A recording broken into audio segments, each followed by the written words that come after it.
Bună ziua și bine v-am găsit la un nou episod. Astăzi avem un episod puțin diferit. Este un Q&A cu întrebări pe care mi le-ați lăsat în privat, iar eu o să vă răspund aici tuturor, în așa fel încât să ajutăm mai multă lume să înțeleagă acest proces de achiziție al unei mașini la comandă. Și prima întrebare este chiar aceasta: cum funcționează procesul de achiziție al unei mașini la comandă? Acest lucru l-am explicat într-un videoclip anterior, l-am explicat chiar pe larg, dar vă mai spun o dată aici, pe repede înainte. Deci, în primul rând, trebuie să știți voi ce mașină doriți și ce buget aveți pentru achiziția unei mașini. Să vă stabiliți bugetul, tipul mașinii, dotările pe care le doriți de la acea mașină și apoi să-mi transmiteți aceste informații. După aceea începem să căutăm mașina. Voi puteți căuta pe OpenLane. Eu voi căuta atât pe OpenLane cât și pe Auto1. Pe Auto1 nu puteți intra voi să căutați pentru că aveți nevoie de un cont, iar eu nu vă pot ajuta cu un cont pe platforma Auto1. În schimb, pe OpenLane nu aveți nevoie neapărat de un cont, dar acolo vă pot eu ajuta cu un cont de client. Deci, după ce ne-am hotărât asupra unei mașini, vă trimit un contract, îl semnăm și abia după aceea putem licita. Sunt mai multe tipuri de licitații, dar în principal două: licitațiile clasice și licitațiile care au și buton de Buy Now. Pentru licitațiile clasice se va percepe un avans de 20% înainte de a licita. Pentru mașinile cu buton de Buy Now se va percepe suma integrală înainte de a cumpăra mașina, pentru că acolo nu mai este nevoie de o licitație, acolo se va cumpăra mașina cu prețul afișat. Ok, după ce am făcut și acest lucru, mașina va trebui să ajungă în țară. După ce ajunge mașina în țară, eu îi voi scoate numerele roșii, îi voi lua o poliță RCA, îi voi cumpăra și voi programa mașina pentru RAR. După ce mașina are numerele roșii scoase, voi puteți veni să luați mașina și chiar ar fi recomandat să veniți să luați mașina, să mergeți cu ea la o inspecție, să vedeți dacă are nevoie de ceva, în așa fel încât până când mașina este programată la RAR, dacă este ceva de schimbat, să puteți remedia. După ce am făcut toate aceste lucruri, se dă procesul verbal de predare, factura și cam acesta este procesul. Asta a fost prima întrebare și am încercat să vă explic pe repede înainte cam cum funcționează acest proces. Întrebarea următoare se leagă de prima întrebare și anume dacă trebuie să plătesc toată suma în avans. Deci, acele mașini care au buton de Buy Now și preț fix, pentru acele mașini se va plăti toată suma în avans. Pentru celelalte se va plăti avans de 20%, iar în cazul în care nu câștigăm licitația, avansul se restituie. Avansul acela nu se pierde decât în cazul în care am licitat pentru o mașină și voi v-ați răzvândit. Am licitat, am câștigat licitația și nu am cumpărat mașina, pentru că în momentul acela platformele de licitații aplică o sancțiune, o penalizare și îmi blochează contul, iar pentru a debloca contul se va percepe acea taxă de 20%. Următoarea întrebare este cât durează până când ajunge o mașină în România. Aici depinde de țara din care provine, pentru că mașinile din Italia și din Olanda au un proces mai greu de radiere. Acolo radierea durează până la 20 de zile, iar după ce au trecut acele 20 de zile, intervine timpul normal de transport, care este de aproximativ 2 săptămâni. Deci pentru o mașină din Italia se poate ajunge undeva la o lună și un pic. Pentru celelalte mașini, cam 3 săptămâni.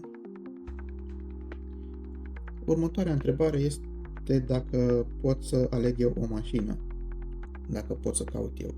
Am răspuns în prima întrebare: da, puteți căuta și voi mașinile pe OpenLane, pentru că pe Auto1 nu puteți intra fără un cont. Altă întrebare: de unde provin mașinile?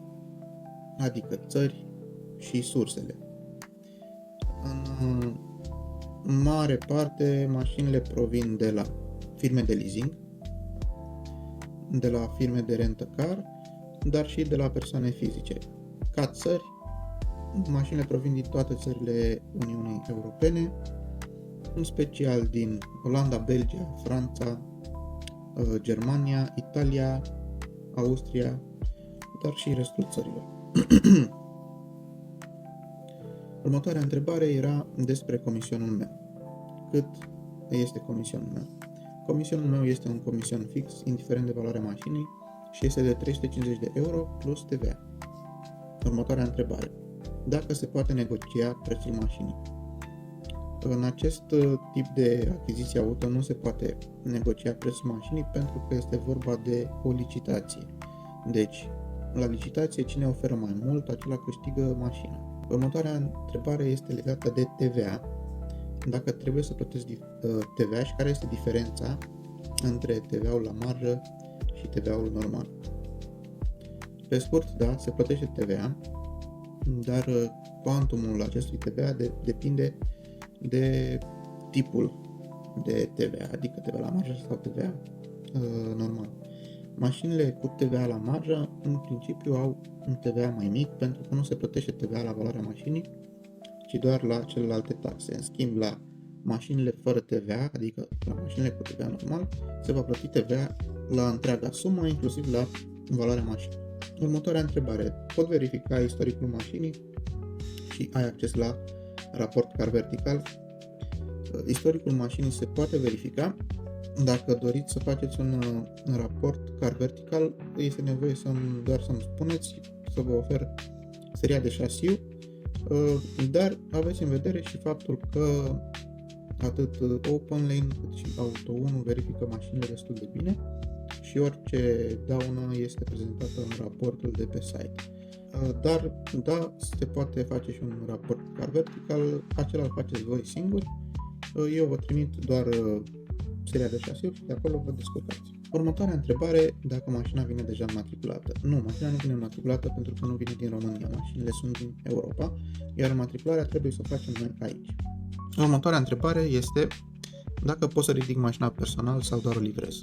Nu am înțeles exact la ce se referea persoana, dar dacă era vorba de ridicarea mașinii și livrarea ei din afară, nu se poate ridica mașina personal. Mașina trebuie să ajungă cu o platformă la mine, iar eu să-i scot numere roșii și să urmăm procesul pe care vi l-am explicat puțin mai devreme.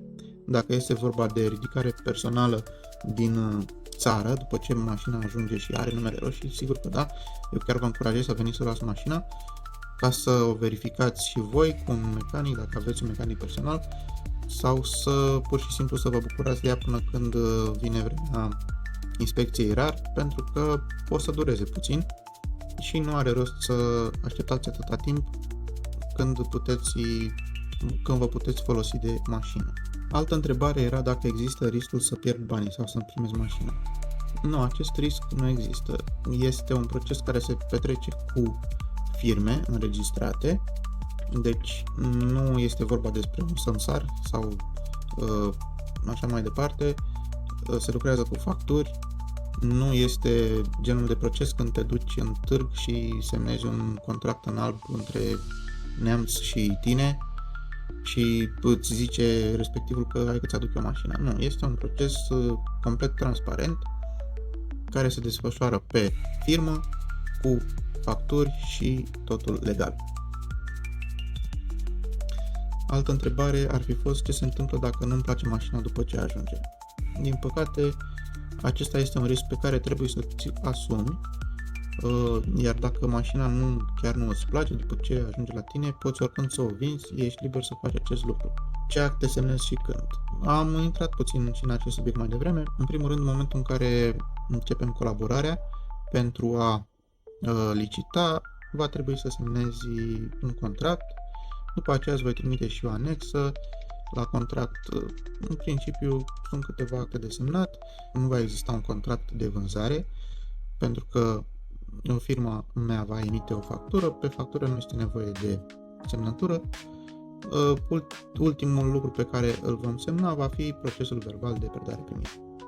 Acum urmează o întrebare puțin mai personală, și anume de cât timp faci asta și de ce ai ales să faci mașini la comandă.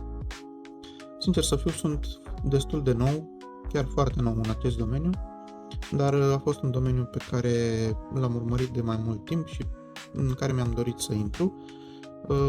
Eu aveam deja firmă de ceva timp, numai că făceam altceva, adică și acum fac și alt tip de business pe firma mea, dar am ales să intru și în acest lucru.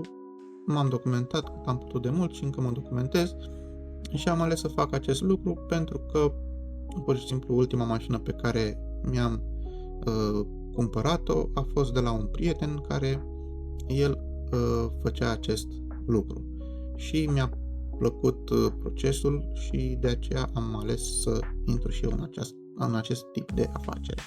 Ok, și ultima întrebare era dacă mi-aș cumpăra pentru mine o mașină prin același proces și răspunsul este că da, cu siguranță, iar următoarea mașină sigur va fi cumpărată prin firma mea, de mine, de la un site de licitații, după OpenLane sau de pe Auto1. Astea au fost toate întrebările pe care le-am primit până acum.